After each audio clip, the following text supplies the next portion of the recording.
Ľudské ruky. Najstarší remeselný nástroj. Môžu byť jemné, silné, láskavé a hlavne tvorivé. Takéto ruky zachovávajú tradičné remeslá až dodnes. Príbeh tohto špičkového keramického hrnčeka začína, keď ruky pána Špičku položia hlinu na hrnčiarsky kruh. Nie je hlina ako hlina. Rozlišuje ju nie len jemnosť alebo hrúbka, ale aj vlastnosti pri vypaľovaní. Hlinu si pán Špička objednáva, ale kedysi si ju ťažil sám v prírode. Na hrnček potrebuje hlinu, ktorá sa páli pri 1030 stupňoch. Aj hrnčiarsky kruh si pán Špička vyrobil sám a prispôsobil si ho pre svoje potreby. Na tvarovanie hliny na hrnčiarskom kruhu potrebujete cit v rukách.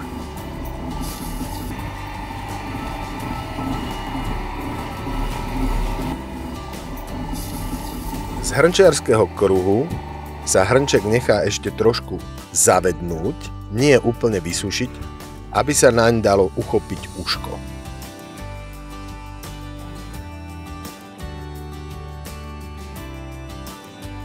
Hrnček potom musí niekoľko dní schnúť pri izbovej teplote alebo v lete na slnku. Keďže ide o špeciálnu belujskú keramiku, trochu zatuhnutý hrnček sa namočí do bielej hlinky engoby. Práve túto hlinku si pán Špička sám ťaží v prírode, na mieste, kde ho to naučil jeho starý majster. Namočený hrnček sa nechá pár dní odstáť a následne sa môže do neho vyrývať vzor. Jemná práca si vyžaduje sústredenie a pozornosť. Vzory sú typické pre belujskú keramiku, ale ich usporiadanie si pán Špička niekedy kreatívne mení. Po vyriti vzoru a preschnutí si pripraví farby a maľuje. Belujská keramika je typická zelenou, žltou, tehlovo-červenou, okrovou, hnedou až čiernou. Maľovanie trvá aj niekoľko hodín, pri ktorých pán Špička musí byť veľmi sústredený a každý jeho pohyb musí byť precízny. Tento hrnček je suchý, v surovom stave, namaľovaný a pôjde do pece vypáliť. Namaľovaný hrnček ide do pece na prvý výpal pri 900 stupňoch. Po prvom výpale nasleduje glazúrovanie.